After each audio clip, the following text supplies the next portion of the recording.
కిషన్ రెడ్డి గారు, మీరు గతంలో కేంద్ర మంత్రిగా మీరు బాధ్యత తీసుకున్న తర్వాత చంద్రశేఖరరావు గారు అపాయింట్మెంట్ అడిగితే ఇవ్వలేదు, నన్ను అభినందించలేదని మీరు తెగ బాధపడిపోయారు. కొత్త ప్రభుత్వం ఏర్పడి 75 రోజుల పైచిలుకైంది. నేనే మిమ్మల్ని మాట్లాడడానికి ప్రయత్నం చేసిన, సమస్యలు ఏమనుంటే కలుద్దామని.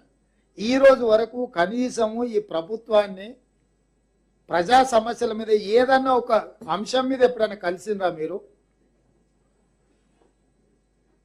కేంద్ర ప్రభుత్వం దగ్గరికి మేము ఇన్నిసార్లు వెళ్ళి రాష్ట్రంలో ఉండే సమస్యల మీద ప్రధానమంత్రికి, హోంమంత్రికి, ఇతర శాఖల మంత్రులను కలిసి రాజకీయాలకు అతీతంగా కేంద్ర ప్రభుత్వం, రాష్ట్ర ప్రభుత్వం సహకరించుకోవాలని సమస్యల మీద నివేదికలు తీసుకెళ్లి కేంద్ర ప్రభుత్వానికి మేము ఇచ్చినాం.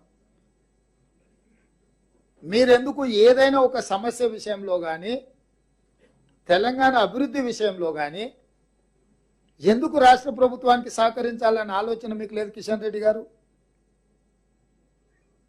మూడోసారి నరేంద్ర మోడీ గారిని ప్రధానమంత్రిని చేయాలంటారు. ఏం చేస్తారా? రైతులను కాల్చి చంపుతారా? ఆయన అట్లా చచ్చిపోయారు. రైతు వ్యతిరేక నల్ల చట్టాలు తీసుకొచ్చి ఢిల్లీ సరిహద్దులో 16 నెలలు 750 మంది చచ్చిపోయారు. ఇవాళ మళ్ళీ అదే రైతులు ఏమడిగినారు మిమ్మల్ని? పండించిన పంటకు కనీస మద్దతు ధర అడిగారు. అంతకు మించి ఏమన్నా అడిగిర్రా? ఏం అడగలే కదా. మోడీ గారి కుర్చీ ఏమన్నా అడిగిన వాళ్ళు లేదు కదా. పండించిన పంట గిట్టుబాటు ధర అడిగితే ఇవ్వక ఢిల్లీ సరిహద్దుల్లో రైతులను మన్నగాల్చి చంపుతారు మీరు కిషన్ రెడ్డి గారు. పోనీ 5 ఏళ్ళు కేంద్ర మంత్రి ఉన్నావు, తెలంగాణకి ఏం తెచ్చినావు చెప్పు నువ్వు అదనంగా? హైదరాబాద్లో వరదలు వచ్చి మునిగిపోతే నువ్వు కేంద్ర మంత్రిగా ఏమి ఇచ్చినావో చెప్పు. పోని ఏం చూసి మీకు ఎన్నికలలో ఓటు వేయాలి? మీకు కేసీఆర్కు ఏం తేడా ఉంది? 10 ఏళ్ళు కేసీఆర్ 2 సార్లు ముఖ్యమంత్రిగా తెలంగాణకు ఉన్నాడు. 10 ఏళ్ళు మోడీ గారు 2 సార్లు ప్రధానమంత్రిగా కేంద్రంలో ఉన్నాడు. మీరిద్దరు కలిసి తెలంగాణ ప్రజల్ని ఏదో రకంగా మోసం చేసిన వాళ్ళే, నష్టం చేసిన వాళ్ళే. మీకు ఈ ఎన్నికల్లో కానీ మా ప్రభుత్వాన్ని విమర్శించడానికి అసలు అర్హత ఉందా? మేము వచ్చిన తర్వాత ఆర్టీసీ బస్సు ఉచితంగా ఏర్పాటు చేసినాం కాదంటారా? 18 కోట్ల మంది మహిళలు ఇవాళ బస్సు రవాణా సౌకర్యాన్ని మేడారం జాతరల దాదాపుగా 1 కోటి మంది మహిళలు వచ్చిపోయినారు. 1.5 కోటి మంది అక్కడికి వస్తే 1 కోటి మంది మహిళలు దగ్గర వచ్చారు మేడారం జాతరకే. వాళ్ళ దగ్గర ఎవరి దగ్గర ఒక పైసా తీసుకున్నామా మేము? రాజీవ్ ఆరోగ్యశ్రీ కింద 10 లక్షల రూపాయలు వాళ్ళ వైద్య ఖర్చులకు మేము ఇస్తున్నాం. రేపు సాయంత్రం 5 గంటలకు మేము 500 రూపాయలకు సిలిండరు, ప్రతి పేదవాడి ఇంటికి 200 యూనిట్ల ఉచిత కరెంటు కార్యక్రమాన్ని మేము ప్రారంభిస్తున్నాం. రమ్మని ఆహ్వానించిన మిమ్మల్ని అందరినీ ఎందుకు మొహం చాటేస్తున్నారు? అంటే ఈరోజు ఈ రాష్ట్రంలో వీళ్ళిద్దరికి బాధ్యత లేదు, బరువు లేదు.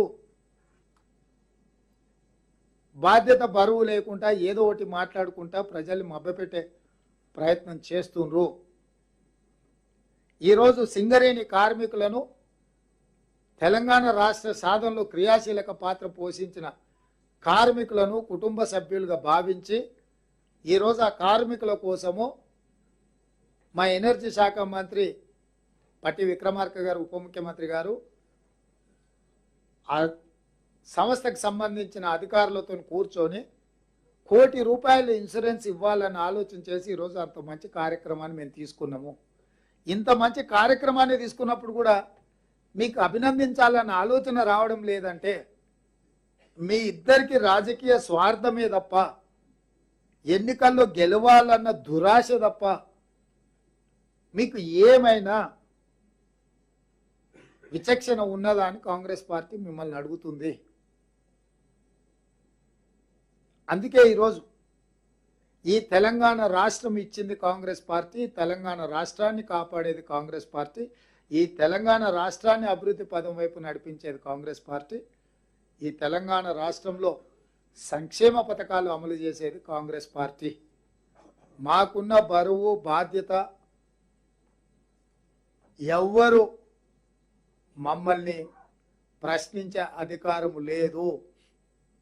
ఈ 75 రోజుల్లో ప్రతిరోజు, ప్రతి గంట, ప్రతి నిమిషం ఈ రాష్ట్రాన్ని చక్కదిద్దడానికి మేము ప్రయత్నం చేస్తున్నాము.